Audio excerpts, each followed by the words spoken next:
সন্তানকে দ্বীনি শিক্ষা দেওয়া, তাদেরকে মুসলমান বানানো, এটা প্রত্যেক বাবা মার জন্য কর্তব্য। না হলে আমি শুধু ছেলের পক্ষে অভিযোগ করে কোনো লাভ নেই। তানবীহুল গাফিলিন একটি কিতাব আছে, ফকি আবুল সামরকান্দি রাহমাতুল্লাহি আলাইহি, তিনি একটি ঘটনা উল্লেখ করেছেন যে এক বাবা ওমর রাদিয়াল্লাহু তাআলা আনহুর কাছে তার ছেলেকে নিয়ে আসছে।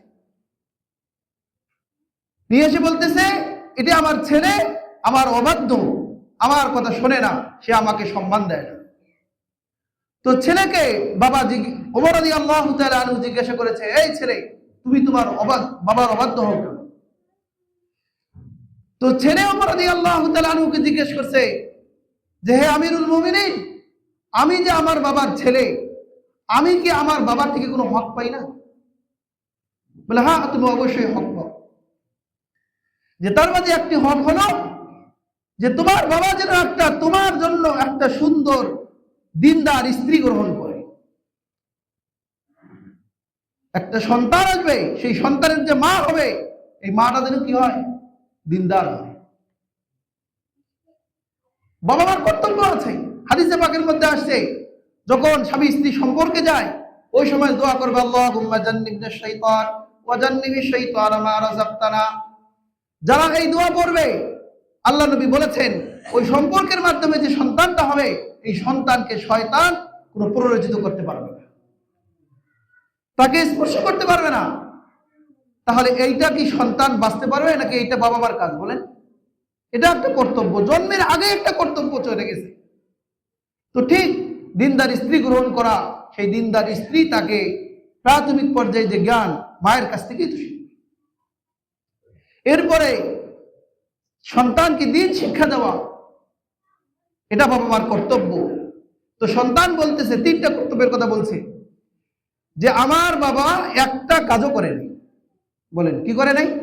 একটা কাজও করে নাই। কারণ হলো যে আমার মা, সে একটা অগ্নি পূজক মহিলা, আগুন পূজারী মহিলা। তো তার মধ্যে কি দিনদারি থাকবে? একটা আগুন পূজারী মহিলাকে বিয়া করছে। দুই নাম্বার হলো সুন্দর একটা নাম রাখা। আর আমার বাবা আমার নাম রাখছে জুলা। জুলান হলো ওই গোবরের পোকা, জুয়েল বলে। গোবরের মধ্যে পোকা হয় না, বাথরুমে পোকা বেরোয় না, ওই পোকাকে বলা হয় জোল। আমার বাবা আমার নাম রাখছে জোল, একটা মন্দ নাম। তিন নাম্বার হলো যে আবার বাবা আমাকে কোনো দিন শিক্ষা দেয়নি। তখন ওমর রাদিয়াল্লাহু তাআলা আনহু ওই বাবার কলার ধরে বলতেছে, মিয়া, তুমি তোমার ছেলের বিরুদ্ধে অভিযোগ করতেছো, তুমি তো তোমার ছেলের সঙ্গে অবাধ্যতা করছো, তুমি তোমার ছেলেকে হক দাও নাই। তোমার ছেলে তোমার থেকে যে হক প্রাপ্ত, তুমি তো তাকে তার হক থেকে বঞ্চিত করছো। আজকে তুমি কি হিসাবে তার থেকে তুমি অধিকার দিচ্ছ? সম্মানিত হাজিরিন, যে এই ঘটনার থেকে আমরা শিক্ষা নেই যে আমরা আমার বাবা মার থেকে কতটুকু হক পাইছি। এখন আমরা যতটুকু বুঝতেছি, বোঝার পরও আমার সন্তানকে আমি কতটুকু হক দিছি। আমি যে আমার সন্তান থেকে সদাচরণ কামনা করতেছি, সে আমার থেকে কোনো খারাপ আচরণ করবে না, সে আমাকে আদর যত্ন করবে, বৃদ্ধকালে আমার সেবা যত্ন করবে, আমি এত বড় আশা নিয়ে আছি।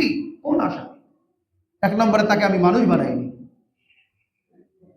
তো আমি যদি মানুষ না বানাই, তাহলে সে আমার সঙ্গে মানুষের মতো আচরণ করবে, সে তো আমার সঙ্গে পশুর মতোই আচরণ করবে।